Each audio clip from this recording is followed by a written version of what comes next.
Fala galera, beleza? Hoje nós vamos falar sobre a obra Dois Irmãos de Milton Ratum.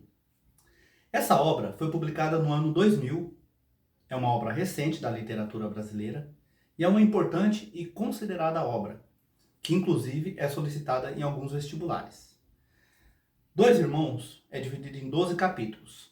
Tem como fundo principal o declínio moral de uma família. É narrada em primeira pessoa por um personagem que ele não está na trama, mas ele está narrando a história, ele pertence àquela família, mas você não identifica quem é. Já já você vai saber quem é. Fica com a gente. Dois Irmãos se passa em Manaus, mas também no Líbano e São Paulo. É nesse triângulo que corre essa história. Dois Irmãos é a história de dois irmãos que não se entendem e que brigam constantemente. Dois irmãos gêmeos que nasceram com alguns minutos de diferença. Yaqub e Omar, filho de Halim e Zana. No primeiro capítulo dessa trama, Zana faz a seguinte pergunta a quem está ao seu leito de morte: meus filhos já fizeram as pazes? Aí começa a treta dessa obra. Os filhos não fizeram as pazes, mas o silêncio permanece e Zana morre. Já inicia a trama, já inicia a história. Zana é filha de um senhor Galib, que tem um restaurante que Halim frequenta. Halim, o marido de Zana, conhece um frequentador libanês, assim como Halim e assim como Galib, pai de Zana. Pelos nomes você já percebe, né, que não são amazonenses, né? E lá Aba ensina como Halim conquistar Zana, digamos assim, através de Ghazal, que são poemas libaneses. Zana se encanta e casa com Halim, não é? Essa história ela não tem uma ordem cronológica, você já percebeu, né? Zana estava no leito de morte, como que a Zana casou agora no capítulo 2. Então você já percebe que essa história ela vai e volta ao tempo. Do casamento de Zana com Halim, nasceram 3 filhos, os gêmeos Yaqub, Omar e a menina Hania. Pois bem, os gêmeos são gêmeos, mas são completamente diferentes. Enquanto Yaqub é dado aos estudos, Omar é dado à bebida e à mulherada. Enquanto Yaqub é fechado e calado, Omar é carinhoso com sua mãe. Seu pai, Halim, diz em vários momentos da obra que se arrependeu de ter tido filhos. Esses meninos tiraram a nossa paz. E durante a obra você vai perceber que isso é verdade de Halim. Halim não é egoísta nesse momento. Ou é? Não dá para saber. Nessa casa também mora a Índia Domingas, que é mãe do narrador, que você vai conhecer durante a obra. O narrador se chama Nael e tem um grande problema. Nael é filho de Yaqub ou de Omar, mas isso só é falado mais ao final da obra. Quando os gêmeos Yaqub e Omar têm por volta de 14 ou 15 anos, eles vão a uma espécie de cinema.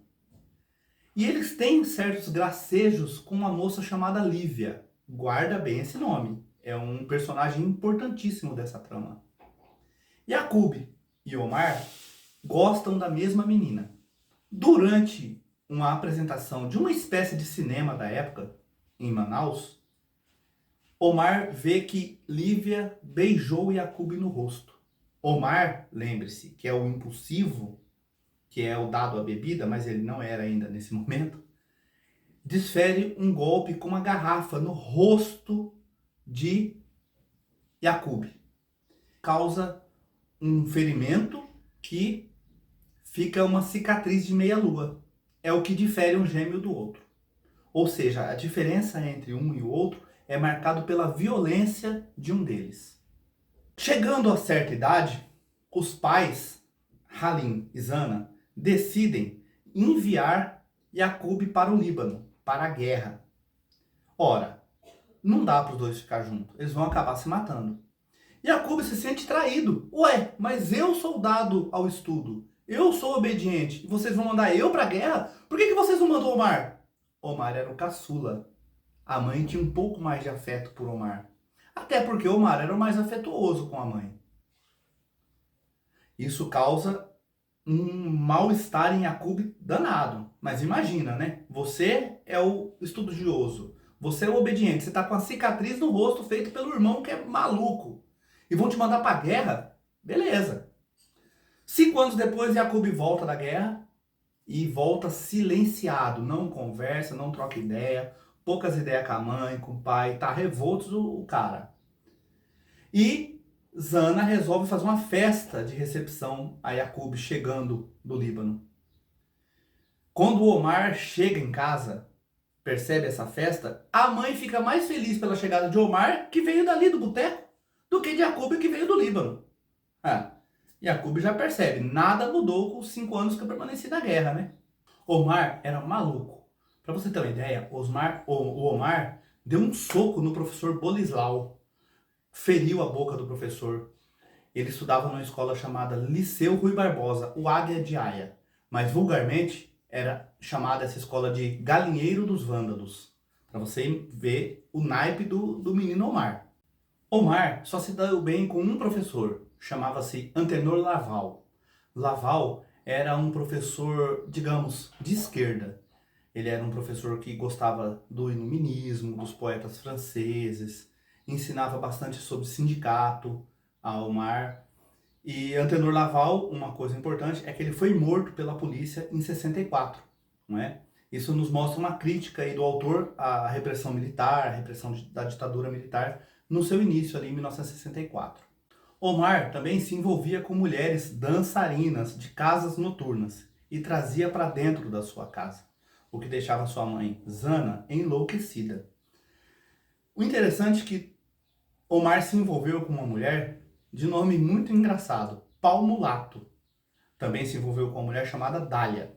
Todas elas, Ana botava para fora, envergonhava-se, fazia escândalo, e era mó treta essa relação entre Zana e as mulheres que Omar arranjava, né? Essa família também tem algo muito estranho. Dentro dessa família parece haver algo incestuoso. No ar dessa família parece haver relações incestuosas. Em alguns relatos do livro, parece que um dos irmãos tem relações sexuais com a irmã, com Rania. Esse excesso de proteção de Zana com os filhos também é bem estranho, sabe? E o ciúme que Halim tem dos filhos com a mãe é algo bem esquisito na história.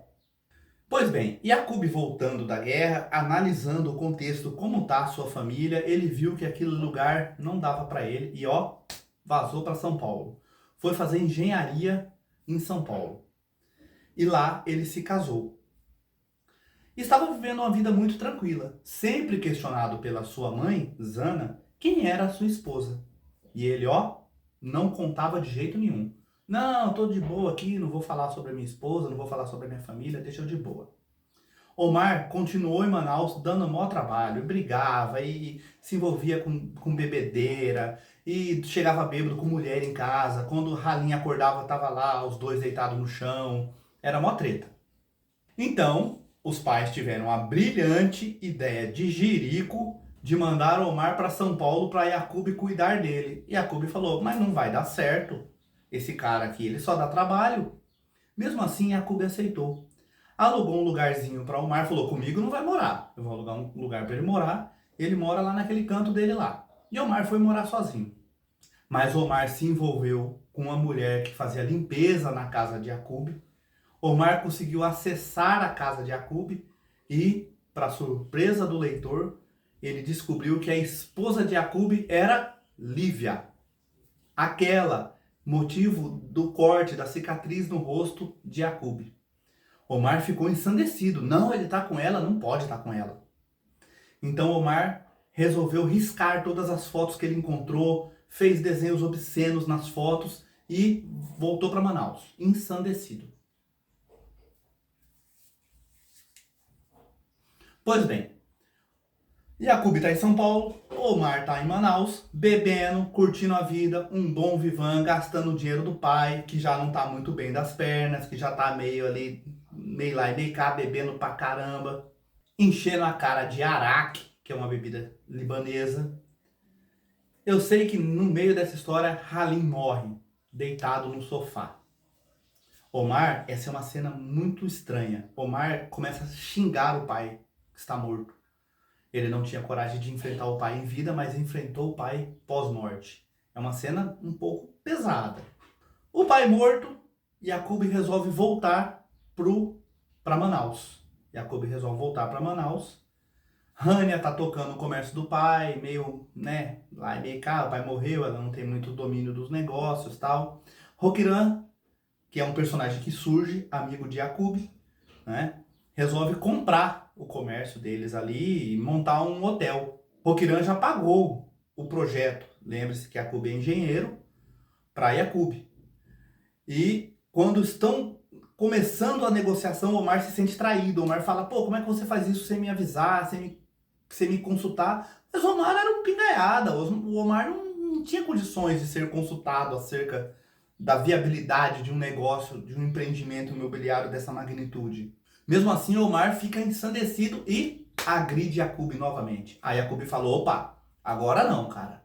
Agora eu vou chamar a polícia eu vou chamar a polícia, fazer um boletim de ocorrência e tal, uma treta. Omar vai preso. Omar vai preso, a família está em declínio. Lembre-se que esse é o tema principal desse livro, a decadência moral da família. A família está em declínio. Então, essa obra está sendo construída ali, estão negociando, fazendo tudo. O que sobrou nessa história? Domingas, que já está velha. Nael, que é o filho de Domingas, que também é filha de Yacoub ou de Omar, e ninguém sabe quem é, o pai, e nem vai saber. E Rania, que está ali também naquela situação, né? Não casou, não se interessou por ninguém, apaixonada pelos irmãos, algo que é muito estranho, né? E Domingas confessa a Nael, olha, eu fui violentada, não é? Fui violentada, e ao mesmo tempo eu tive uma relação amorosa com um deles. Eu fui violentada por Omar e tive uma relação amorosa com Yacoub, né? E Nael vê em algum momento a sua mãe, Domingas, de mãos dadas com Yacoub ali. Então, Nael não descobre quem é o seu pai, mas essa trama se dá na busca do pai de Nael, né? Um trecho interessante dessa obra fala sobre a necessidade de liberdade de Domingas. Zana não se desapegava dele. Aqui eles estão falando do caçula, né? Do Omar. E o outro ficava aos cuidados de Domingas, a cunhatã mirrada, meio escrava, meio ama, louca para ser livre. Como ela me disse certa vez, cansada, derrotada, entregue ao feitiço da família. Não muito diferente das outras empregadas da vizinhança, alfabetizadas, educadas pelas religiosas das missões, mas todas vivendo nos fundos da casa, muito perto da cerca ou do muro, onde dormiam com seus sonhos de liberdade. Louca para ser livre, palavras mortas, ninguém se liberta só com palavras.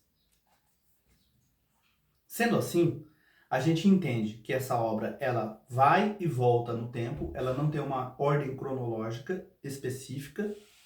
Ela começa com Zana morrendo, mas Zana está viva na história.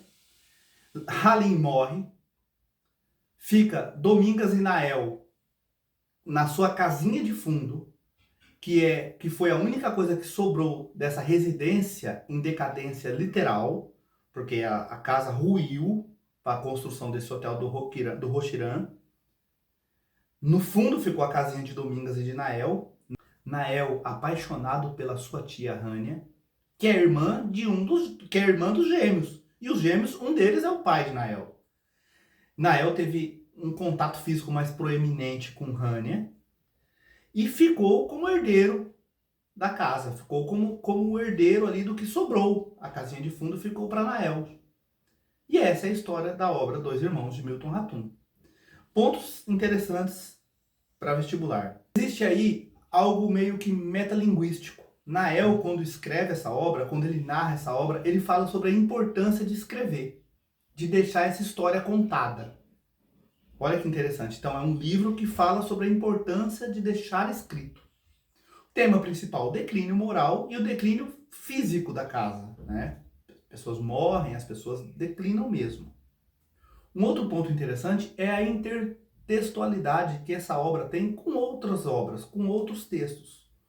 A briga entre os irmãos já vem de um texto bíblico, Caim e Abel. Também tem a obra Esaú e Jacó, de Machado de Assis. Sendo assim, essa é uma obra de extrema importância literária e vale muito a pena a sua leitura. Um abraço, deixem seus comentários aí e até a próxima.